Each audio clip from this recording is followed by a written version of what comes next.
Now, we've been following the Nichols development for a while, right? Yeah. Developer Jeff Tegethoff, we had him on. You know, we were big on the Lakewood condos or Lakewood Resort with the timeshares. And so then this Sycamore Creek, it's not really affordable housing. It's the missing middle apartment complex. There had been reports of delinquencies for paying contractors, and Mr. Tegethoff had been open with us and said, yes. In March when we had spoke, he said, hey, I'm having, draws done. There's checks being sent on the 15th, on the 22nd, and we should be completely caught up by the end of March. And so we haven't really got a chance to hear from him. He hasn't really given us an answer, as we've heard murmurings, right? Yeah. That contractors were still delinquent, not getting paid, and having to make very tough decisions. And so I couldn't substantiate any of that. But over the weekend, Saturday night, I got actually Sunday it was, got an email from a local contractor who said, I'm at wit's end. I'm out of options. I've been promised numerous times that payment is going to be made. And this contractor said, hey, I feel like your guys' coverage and putting the spotlight on them gets some movement. The needle starts to move forward, but it's still empty promises. And so we need help. And we're not alone. They're owed a substantial amount of money, over $500,000. And what? He said really? That he's not alone. There's a couple others that were in his correspondence that, also didn't want to go on record. Their fear would be, hey, if you poke the bear a little bit, could it delay things? So it definitely appears that there's some issues going on, and that we have local, small mom and pop businesses who have a lot leveraged and who are really hurting. And so I reached out to Mayor of Osage Beach, Michael Harmison, as well as developer Jeff Tegethoff Sunday night with an email laying out, hey, these are the claims that are being made. I haven't heard back from you since my last round of questions. It looks like there are people owed money, and so what's going on? I didn't hear back from either of them, and so yesterday went on property, got some video, cut a reel, and shared what I know to be true at this point in time. And so in that, there's been additional people reaching out since that. And again, I still haven't heard from Mayor Harmison or Jeff Tegethoff, which is surprising because up to this point in time, both of these guys have been incredibly accessible, very open as far as I'm concerned. And so now they're kind of going silent. Now I look at that April 24th date that developer Jeff Tegethoff had given me and wanted to back up our call a couple of weeks ago and I didn't get to talk to him on the 24th. And so I'm looking at what was significant, and I would guess, this isn't factual, that he was hoping to have some bank financing or some assistance or something by that 24th. And when it didn't happen, he's trying to pick up the pieces and figure out what he does next. But I would question the honesty and the truth behind the bank financing, and here's why. I've talked with a local bank expert, okay? And anytime you have a construction loan, remember we've been told that you have to put up $20 million of your own money first before you can access bank financing. That's what they told Tegethoff. That's what Tegethoff told us. Okay. That's as far as we know. We don't know that the bank told him that. That is the story that we're being told. And Mr. Tegethoff and Mayor Harmison have said, get those two mixed up, talking about two different cities. Right, but yeah. City of Osage Beach Mayor Michael Harmison said that he believes they're getting close to that $20 million, and once they do, then the bonds, the money from the bank would kick in, and hopefully they can make everything even. But I would beg to differ that banks won't typically loan on a project that's already started. They'd want lien position. They'd want to be first in line. So if there's equipment on site, it's considered under construction. Mm-hmm. So if there was a unique situation where you had to put equity injection of $20 million into the project before the bank financing kicked in, remember, banks don't want to get shorted. They want to make sure that you're going to be true on your word and make right. So in most cases, as far as my understanding, the bank themselves would make the developer put that injection, that equity injection, in the bank's hands for them to disperse and oversee. That way, when that $20 million was up and they saw they were good for it, then the bank financing would kick in. But the bank is not just going to take their word for it and think, okay, once you hit 20 million, then we're going to give you 110 million. Because if you can't make 20 million go right, and if you can't pay contractors and vendors, why is a bank going to give you $110 million to move forward in confidence? Banks are going to be the hardest to get money from. And so from the banker that I spoke with, he said that sounds absolutely crazy. And if you did get a unique situation where you got sweat equity that you didn't have to give to the bank, your interest and your insurance policy on that would be so astronomical, you would basically bankrupt yourself before you started.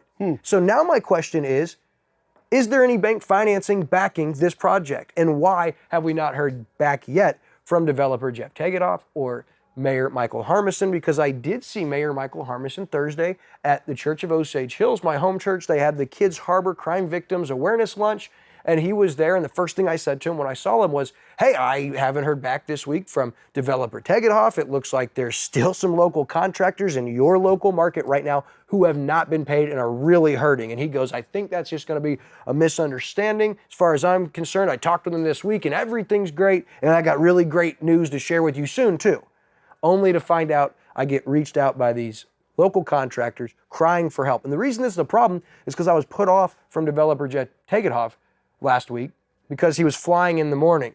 So while he's flying, nothing against flying, I'm just saying you have people at home who can't afford to fly. They can't even afford to try to keep food on the table. They've got probably liens against their home and their car and their staff. This contractor that talked to me said, what do I tell my staff? Over $500,000, no December, no January, no February, and no March payment. Wow. That's the word of the contractor I spoke with, and they say they're out of options. That's huge. That's a lot of money, and that's a lot of people involved in that. Yeah, I would say that a bank would not really want to step in at this point. It's a messy project because then they'd be at jeopardy and at stake for the loss of millions. So your question is, what's next, right? If all this is true, and this doesn't come to fruition, do we have another situation in Branson where you have those dilapidated multi-million-dollar mansions? Well, would they pull the bonds?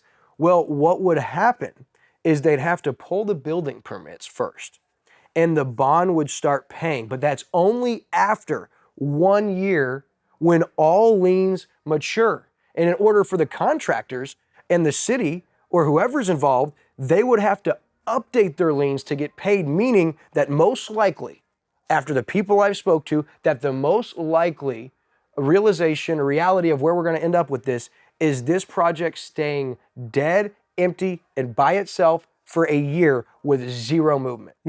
Boy, that would not be good. That would be an absolute travesty. That'd be very Then sad. you'd have the local contractors waiting a year for their money, and they'd have to be diligent in making sure they updated their liens. So after that year process and all liens did mature, they got to collect what was owed to them. You know, and right now, as it sits right now, nobody is winning, right? I mean, the Tegethoff has put millions into this. He's not winning if things are falling apart right now. The contractors are not winning because they're not getting their money, and everybody who works for the contractors are in trouble. So that's not good. The community is not, benefiting. It's in trouble from this. And Mayor Harmison, if this is going south, I think this is an election year for him, isn't it? That might be a very bad thing for him. So, yeah, but I don't necessarily care about Mayor Harmison's reputation and whether or not he's reelectable, and I certainly don't care about things tougher on Tegethoff. If you're still flying, you're still operating business, that is not the same case for local contractors. They're not operating on the same playing field. So I have zero sympathy right now for the city of Osage Beach, and I have zero sympathy for Jeff Tegethoff because, quite frankly, Jeff Tegethoff has not been 100% honest with us up to this point in time. So as far as patience and trying to be fair, we've done that. We're past that point because if the truth is you've got local contractors who are owed over $500,000, and there's at least 3 that I know of, that is dangerous, and that means they feel it. They may have wives at home right now that are saying, you're not providing, you're not taking care of my family, I want out. They might have kids who are going through programs but can't get insurance or can't get help. These are very real problems that I guarantee you Jeff Tegethoff is not feeling right now from St. Louis or wherever he's flying. So I'm sorry if I seem a little frustrated, but these local vendors that leverage so much, they're the ones that I'm concerned with right now, and I want them to get paid. And I don't want it to be a year from now when all of it has to sit so the liens can mature while that beautiful property turns into an eyesore. And it's also going to be an eyesore for the city of Osage Beach because they'll get caught with their pants around their ankles because they're the ones that have been pro this project, swearing it was a good thing. And we've given them the benefit of the doubt. We've covered it. We've been open. We've been fair. And if it ends up going backwards, it's not just Jeff Tegethoff, but it's even more so the city of Osage Beach who is going to be the one responsible. I'm really worried. I mean, we're talking big money here, over $500,000 for these contractors. I'm worried for their businesses 100%. if they're going to be able to survive this, if this is all playing out this way. So hopefully, I mean, again, so many times in big business, big construction, things like this happen all the time, and they get it worked out and everything ends up being fine in the end. Doesn't mean it's fine right now. Yeah, I don't see, unfortunately, I just don't see unless, I believe it's UMB Bank that is financing this project, and I'm not sure they would speak on it, but my next order of business is try to speak to more banks so I can understand this process. Because from what I'm understanding, this would be like the most unconventional, unrealistic thing for a bank to allow a developer to do and then say, once you get to that 20 million, if you get to that,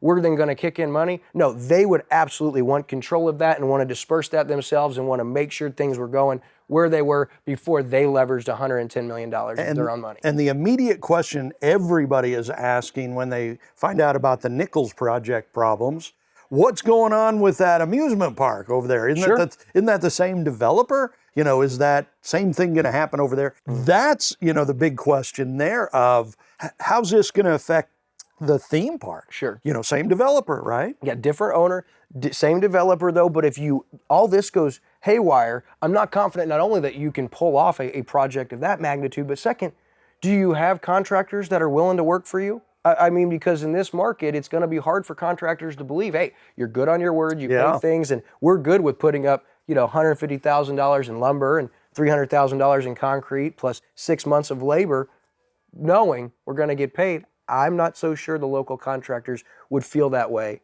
knowing where this has gone. I would guess there would be a problem there.